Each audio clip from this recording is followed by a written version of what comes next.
moment came. In January of 2010, the consumer agency had already passed the House, and now it had come to the Senate. And the word came down that the lobbyists were going to kill it in the Senate. And it was going to be done with no fingerprints. It was going to be done with no vote at all. And that's when we got active. That's when we got loud. And that's when we said, just give us a vote. It's the American way. We want a vote. You can vote for the banks, or you can vote for families. Some people objected to that framing, but I thought it was an honest frame. You can vote either way, but give us a public vote.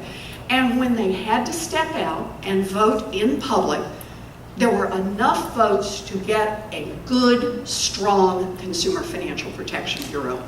That's the story.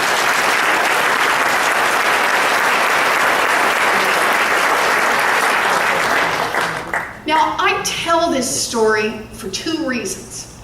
I tell this story first because I want to say, in a time of great cynicism, when many people say, Washington is broken, nobody can ever get anything done, big money owns the whole place, change is possible.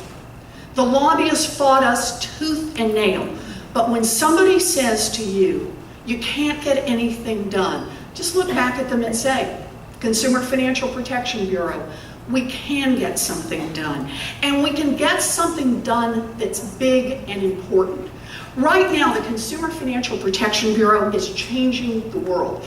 On mortgages, on credit cards, on student loans, it's making them all transparent, much more transparent, and easier to understand the prices, easier to make comparisons.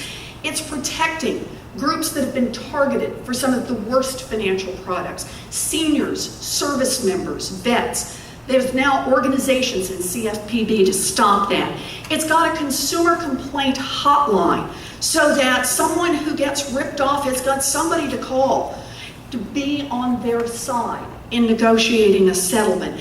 And it's got the resources to monitor the big banks, to make sure they're complying with consumer laws, and to hold accountable the big banks that break the law.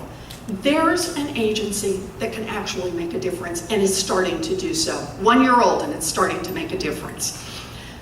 But the second reason I tell this story is I tell this story because change comes only when we all work together. Money is powerful, but people are more powerful. So I tell this story by way of saying, get organized, get active, and if we do it, if we get active, we can truly make America a stronger and better place. The first time I talked with Senator Kennedy about the idea for the consumer agency, he had just one question for me. He said, what will it do for working families? And I said, Senator, it won't fix everything, but it will repair a big hole in the bottom of the economic boat. It could make a real difference.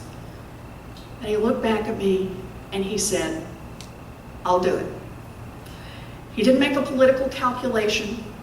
He didn't ask how the big banks would line up on this. He just looked straight at me and said, I'll do it. And now we have a consumer agency. But in the financial system, there's still a lot of work to do. Scandals are piling on scandals, from JP Morgan losing billions of dollars in a matter of weeks to the rigging of the LIBOR interest rate. Without an honest financial system, no one is safe. The time for political calculations and for lining up with the big banks is over.